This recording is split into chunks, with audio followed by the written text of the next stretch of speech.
Thank you so much, Brian, for joining me on today's Poppy and Vines Meet the Maker. It's so great to have you. I'm excited to learn more about the cannabis tourism industry, the Cannabis Trail, you, Mhm. and just overall the industry in general. So I'm going to hand it over to you to introduce yourself, and we'll go from there. Right on. Thanks, Lindsay. And congrats with Poppy and Vine. I'm a fan of what you do. It's Thank you. great content. My name is Brian Applegarth. I live in West Sonoma County and right outside Guerneville. And I work in cannabis travel and tourism. And I do a few things, but I'm very passionate about the emerging kind of cannabis travel trend um, on multiple levels. Mostly one that people affiliate with me is a passion for celebrating the culture and the history of the cannabis legalization movement of Northern California. Mm-hmm. Um, so a lot of my work revolves around travel and specifically with the Cannabis Trail that you mentioned. That's a trail that's being developed from Santa Cruz that travels all the way from Santa Cruz up to Trinity County in the Emerald Triangle. Wow. And it's a trail that's meant to help preserve and enshrine and celebrate the story of Northern California cannabis. Right, right. And yeah, to your point, you had put on an exhibit at the Sonoma County Yes. Museum a couple years ago, really celebrating the deep history that cannabis has here in Sonoma County, Mm. and kind of the integral part it plays in early cannabis and even now modern day cannabis. I mean, as we've all seen, various and just organizations and businesses have come to Santa Rosa. Specifically, I feel like it's a kind of this not meeting point, but there's a lot of Mm-hmm. cultivation, but also like breaking down the flowers and processing and packaging. And Mm-hmm. it's like a big distribution hub for the industry, which it's been really It is. interesting to see that evolution. Being born and raised and growing up here, cannabis was, like, it was still a big no-no, right? Like even 15 years ago, and now it's incorporated in so many people's lives, which I really think is great. It has a lot of benefits that people I don't think realize. Yeah, it does. It does. It's a very evolved plant, and that includes hemp and cannabis, and Mhm. there's so much to unpack in a great way. Right. So I'm super excited about where we are now in the future. Yeah, about the museum exhibit, that was one of my favorite projects that year that I did that. I co-curated that exhibit with Eric Stanley, and it was for the Museum of Sonoma County, and it was a 90-day exhibit called it was called Grassroots from prohibition to prescription, or Mm-hmm. from prohibition to prescription. And it was really about the history again of Northern California, as well as a hyper focus on Sonoma County, as you said. And I like to educate people about what life was like prior to 1937, because if you zoom out and you realize it's 2021 today, cannabis has been removed from our accessibility for less than 100 years as a human species. Right. And it's such a blip on the radar when you understand it in that kind of context. So part of that exhibit was shining a light on the fact that out by Fort Ross in the mid 1800s, cannabis was being grown. In acres and acres of hemp were being grown by the Russians, and Right. it's got a long cultivation history, and it's been part of this county's history. Not to mention where I live in West County and all over Sonoma, but especially in West County, there's a lot of legacy cultivators as well as medicine makers and holistic healers and people that live in very close alignment with nature that have cultivated cannabis as well as other plants and food and medicine and have been working with them for decades. Very similar to the Emerald Triangle, actually. Um, Interesting. yeah, I remember I met a gentleman. There's a gentleman who's part of the community out here who showed me a scorecard from 1970 that was him and a handful of buddies that had a local little casual cannabis gathering every year where everyone would bring their strains or their cultivars and they would share them and they would all rate them and judge them. How And it was, interesting. yeah, back in 1970. So that kind of activity and that kind of culture was being developed out here back at that time. So Right. there's a lot, not just the cultivars and the future of cannabis, but I think bringing the past along with us and celebrating, you know, the pockets of Sonoma County that involve the history of hemp and cannabis. Mm-hmm. I think it's important to keep that history alive and to be able to celebrate the fact that that happened and the culture that exists around it. I agree. I think celebrating the history is a really important aspect of industry, of even tourism. I mean, it's a big, strong reason why people come to places, right? Is to learn the history, experience that history. So really understanding it and celebrating it and learning from it and continuing to share it, I think is always an important aspect in any industry. And how that kind of, Lindsay, how that kind of relates to the future of cannabis is only with time can you develop true craft. And you see this in the Emerald Triangle as well as in West Sonoma County, that there are people that have been cultivating and curing and harvesting and all the different practices that they've been doing underground or in the traditional market for decades. Only time and experience can give you that kind of knowledge with a plant of how to work with it. So in today's industry, cannabis is largely a commodity, but that craft end of the market, the high-end cannabis, the exotic strains, the small batch, the sun-grown, that's all concepts of legacy cultivators. And it's going to be really exciting to watch these smaller brands from Sonoma, Mendo, Humboldt, and Trinity, and other legacy regions in the state. There's a handful of others that are going to be able to start carving out their part of the market with the ethos and this really well-developed and well-created cannabis that is truly different from the commodity cannabis that is in the market today, where it's largely based on, having a very neutral strain that appeals to many, that you can scale with huge grows that can be automated by machines. It's a very different model than somebody where there's footprints in the garden.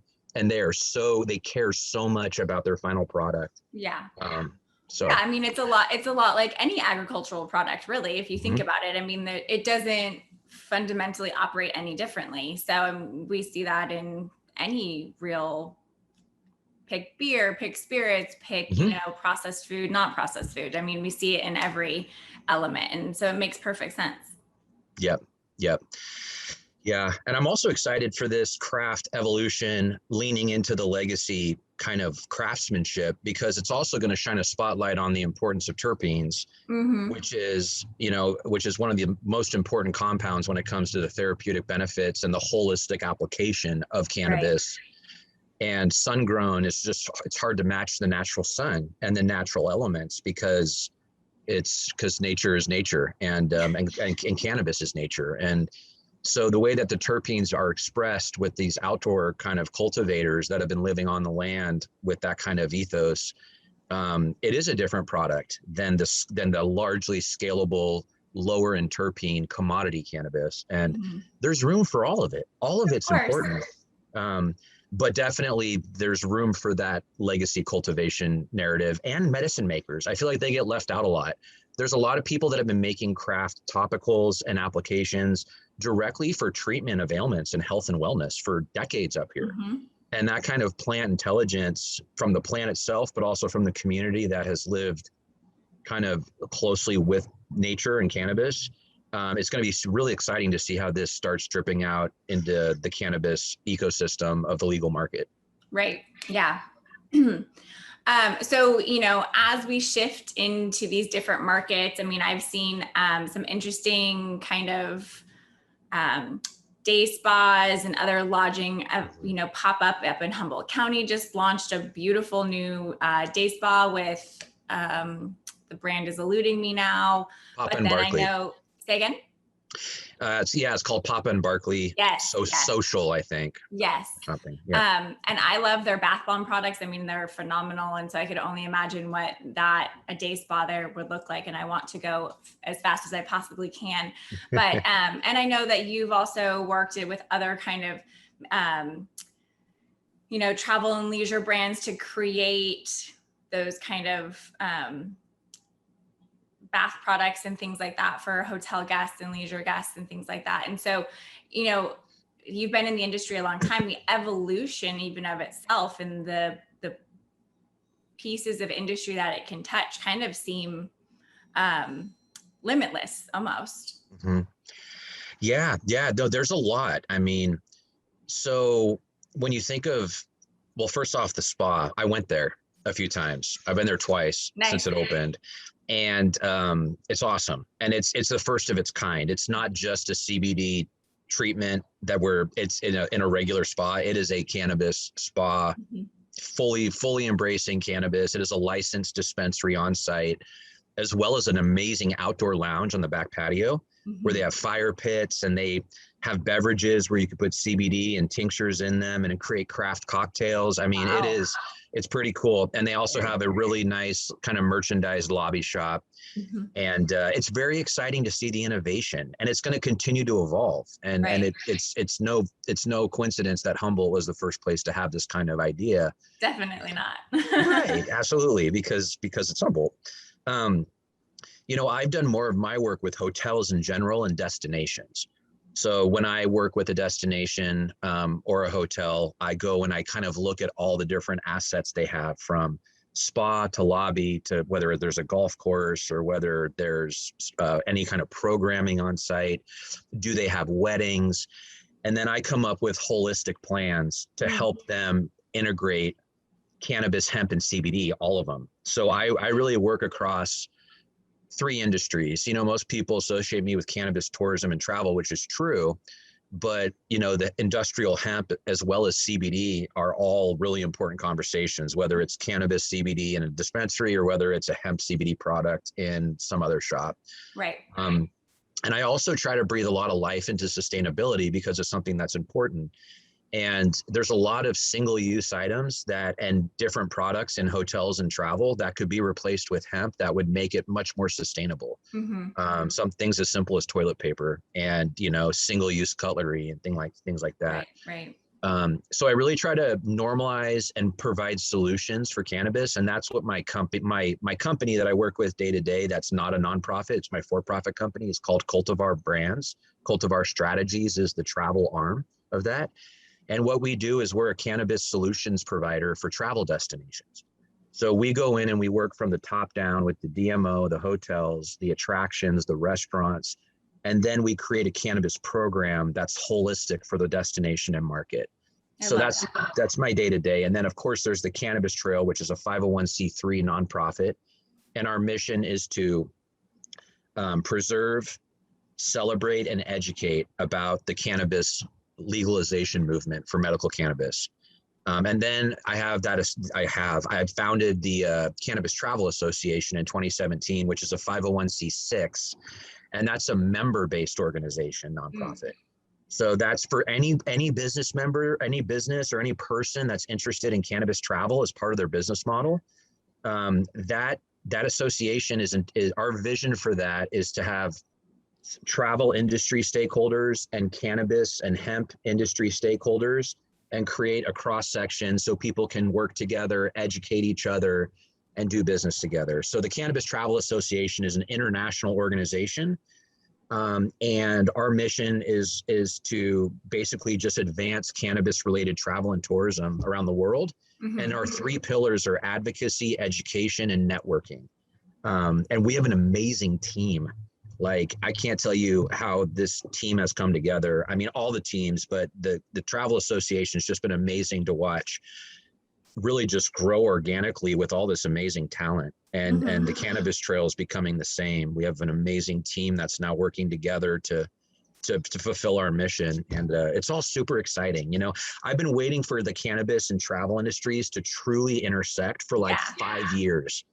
And it seems like it's kind of just now blowing up, so to speak, really. I mean, and do you think, was there something that propelled that change, do you think? Was it the fact that COVID hit, or was it just something else altogether? I mean, what do you think really caused this shift in focus on the industry as a travel aspect? Yeah, it's a good question. I don't think COVID hurt. Let's put it that way. Not for cannabis adoption. And the reason is, you have this travel industry that was just cranking, right, and growing. And a lot of our work with the association was really just getting a seat at the table with the stakeholders and starting to educate and bring data, showing them the audience and the opportunity for economic impact, all the things that matter to destination heads and stakeholders of the travel industry, Right. as well as bring value to our members and try to forge that cross section of dialogue, right? Which is normalization right now, which really revolves around education and data. Those are the two things that really move the needle. But when COVID set in, it came to a screeching halt, and people started reimagining, okay, we're going to rebuild the travel industry. So what does this mean? Mm-hmm. Now, at the same time this all happens, cannabis and CBD and hemp sales are surging, right? And cannabis is deemed essential. So all of a sudden you have this new tourism trend and opportunity that people are losing money basically, and they're like, wow, the economics behind it alone. You're just watching these industries grow. We have not had a structured plan around it. It's in California, it's been legal since 2018. Mm-hmm. So it became kind of a no-brainer, especially for destinations that have lounges and dispensaries, and they've really embraced and have the infrastructure to support it. Yeah. It became very obvious that as we rethink and we rehire and we rebuild our strategy, how can we make it better? And for a handful of destinations, that means including cannabis and really embracing it, like mm-hmm. making it eventually perhaps one of the core pillars of the destination. Right. And but a lot of that, so all of that worked together with education and data. There was some data that came out. The Cannabis Travel Association put out a data report in 2020, and we do that every year. We have our next one coming out at the end of this year. And also MMGY Travel Intelligence and Cultivar Strategies put out a report that's all about the cannabis travel audience and how they profile, what their median household income is. And then, of course, we kept educating people that cannabis is inherently about wellness. Like, it's not the stereotype that a lot of people still have. It's a tool that promotes health and wellness and balance and homeostasis and sustainability and regeneration. And it works well with travel, because in the travel industry, the data shows that the wellness travel trend is going to continue to grow. I was just going to say that I think as someone who enjoys traveling and enjoys experiences and wants to actually, like go to have an experience, not just, go someplace to go someplace, that finding those opportunities to truly kind of like disconnect and reconnect, and trying to get a little bit more immersive, like wherever you are, or like, just get out into nature and not stare at a Zoom and all of that kind of stuff. And really kind of do that health and wellness that I think for so long we all neglected. And then it was kind of shoved in our face. And now there's that reimagination of what does this next piece look like? And what is important? Where do we focus personally, professionally, all of those things. And so I do agree that the wellness trend in the travel industry will continue to be a very prominent one.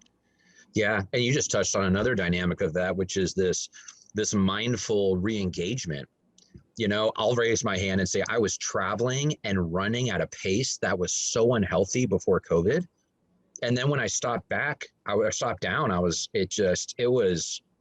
so as everyone, I think everyone's having a similar but different experience. And it goes back to, again, the principles of cannabis and hemp, which is balance and homeostasis and health. So like, what is that right pace, that right cadence, that right pattern? And with technology as well, like you're saying, like I get burnt after being on calls and technology all day, that thank God I live in Guerneville amongst the redwoods and on the river, and I can pop out to Jenner in 10 minutes and be on Goat Rock. And it's like, I feel so blessed and lucky and grateful that I have that perspective now. And that as I'm going into I'm 41, and as I get older, that hopefully I can even rebuild my life with that kind of balance and make sure that I'm doing better and being wiser about how to play the game of life a little bit more. And no, I get that. I get that sense for sure. Makes 100% across the board. I agree with you on that one. Making sure you're taking some time and reimagining what the pieces will look like. Right. Yeah. Life's short, life's a short journey, and it's just, and doing things you're proud of too, which that's what I'm really excited about is I've done a lot of things in my life. And when I really decided to focus on cannabis travel in 2014, it was a big kind of midlife decision for me. And I can honestly say I wake up every day and I love what I do, which was a huge KPI for me. It was like, you know, it was a metric of success was, do I wake up inspired, even if I'm working weekends because I can't help it because I love it so much. And that's been kind of the balance for me is like, if you do find that thing you love, then it's like, okay, you got to reel it back because you want to keep building and innovating and working. And it's, so then it's just this other thing that you're trying to swing it back the other way. So I'm really excited about where cannabis travel is at. And also with the Cannabis Trail, you know, we recently installed our first cultural landmarks. So those were installed in Southern Humboldt. We honored the Hemp Connection and Marie Mills. And Marie Mills is a pioneer for hemp. And she opened up the first hemp store in the United States in Garberville. And she lived off the grid in Humboldt for 10 years in a tent. I mean, she is such an inspiring person who really values sustainability. And by opening her hemp store, you know, she really has been walking her walk for years as a pioneer. Mm-hmm. She also knew Jack Herrera quite closely, who is the hemperer, one of the probably the most famous hemp pioneer. And then the other cultural landmark that we awarded went to Johnny Casalli at Huckleberry Hill Farms in Southern Humboldt. Okay. And Johnny was arrested. He was he was raided when he was about 24, 25 years old. And he went to federal prison for 8 years. And he's a multi-generational cannabis farmer that was taught to grow cannabis at 10 years old from his parents, as well as how to grow all his other food and fish. And just the kind of culture of Humboldt was self-reliance. Mm-hmm. And it's a really interesting story. And Johnny was awarded a cultural landmark to really honor not just Johnny, but all the legacy farmers and families and the community that really dealt with some gnarly stuff in the 80s and 90s with campaign against marijuana planting and Operation Green Sweep. And there was all sorts of mobilized kind of military efforts to eradicate cannabis up there, where a lot of people went to prison and a lot of families had assets seized. And for me, it's really important to just study that and understand it and then make that part of the storytelling along the Cannabis Trail, because it had such a massive impact on that community. Yeah. I mean, to this day, their ability to hear helicopters 10 miles away is it's mind blowing how people adapt and how they have these certain skills that develop depending on what kind of pressure they're under. And one of the beautiful things that came out of that is the close-knit communities up there. They're like family. Mm-hmm. And there's something that I'm really fascinated with, because you don't see a whole lot of communities that have the intense bond that the Southern Humboldt and Northern Mendocino communities have from that era. So that cultural landmark will be installed at Huckleberry Hill Farms, which is the first permitted tourism farm in the world. And cool. So you can go visit this beautiful farm. You can meet Johnny himself. You can see the cultural landmark along the Cannabis Trail, and you can learn all about kind of his story and what happened up there. Very exciting. So the overall kind of larger plan for the Cannabis Trail is basically there will be markers from Santa Cruz all the way up to Humboldt, and you could basically almost like the California Mission, drive and stop, experience, go on tours. Yep. Is it a driving or walking, or is it a combination? I know I was recently listening to something I think that the either county or city of Santa Rosa was doing, and they were talking about trying to do like a big walking trail along some of the redwoods. So I'm wondering if that's kind of part of that. Yeah, so the Cannabis Trail, I really look at it as a piece of infrastructure. And it's, so imagine there's a trail from Santa Cruz to Trinity in the Emerald Triangle, and there's 3 different markers along the trail. The first marker, which I just spoke about, is the cultural landmarks. Mm-hmm. And the cultural landmarks are meant to honor the peoples and places and the significant moments of the cannabis legalization movement. So that's the cultural landmarks. The second marker that exists are the point of interests. And a point of interest is something that's already standing that's some kind of important location where something happened, right? Mm-hmm. So an example of this is the St. Louis Pasteur statue in San Rafael. That's where the 420 guys, the Waldos, would meet every day at 420, and then they would go look for cannabis on the Marin Coast. And so that will be a point of interest on the Cannabis Trail. Dennis Perrone, the Castro Castle is this big, wildly artistic house in the Castro district of San Francisco. That will be on the Cannabis Trail as well. There's a sign in Mendocino that says Medical Marijuana Patients Union, and it's been up forever. And that was the work of Pebbles Trippett, who is an incredible activist pioneer. And that will be a point of interest. So the point of interest are already standing kind of cool. Right, historical almost aspect. Yep. And then the third one, which is the third marker on the Cannabis Trail, is the monuments, which are meant to be artistic in nature and really just celebrate the values of the cannabis community and the movement itself toward legalization. An example of this is a monument in San Francisco that honors the concept of compassion, or a monument in the East Bay in a place like Oakland that really honors what happened with communities of color and the prison and incarceration that happened around cannabis being illegal and criminalized. Right. Another one is sustainability and elevating that. So the monuments are meant to celebrate kind of the overarching values of the cannabis movement. The landmarks are the people and places, and then the points of interest are already standing kind of areas. And the idea is you can, depending on where you're at, you could walk it, you could drive it. You might only see a leg of it on one trip and then come back and see another leg.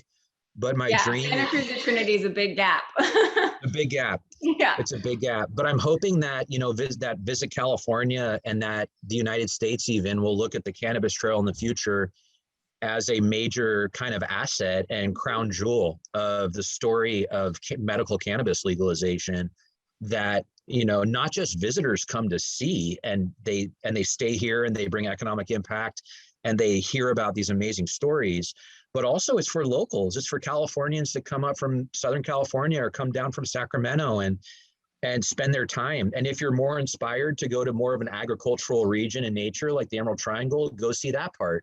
If you're visiting the city and have theater tickets, come a few hours early, go to a lounge and smoke a joint, and then go visit Dennis Perrone's castle and visit some cultural landmarks in the city. So I look at it as a piece of infrastructure that celebrates, to our 501c3 nonprofit mission, we celebrate, we educate, and we preserve the history and culture of cannabis. It's great. It's very exciting. I think it's a history that a lot of us who even are from this area don't really understand or know.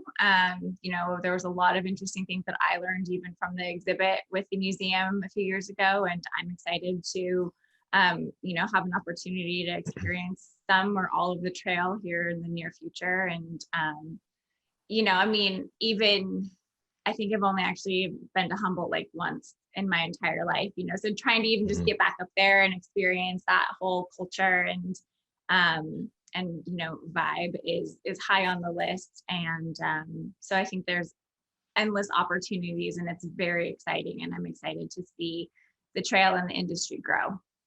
Same. Yeah, likewise. And thank you for shining a spotlight on the cannabis travel kind of area and the growth that's happening there. It's every time we talk about it, it just helps create more awareness and people get excited, because it's also a nice reprieve from the license supply chain for a lot of people and all the drama around the licensing and taxes and all the red tape. Lots of red tape. Yeah. So the travel's a bit more light than that, which is fun. Well, tell us where and how people can find you, support you, follow you, all of that kind of stuff. Sure. Yeah. So probably the best place to hit me up is on LinkedIn. If you search Brian Applegarth, you should find it.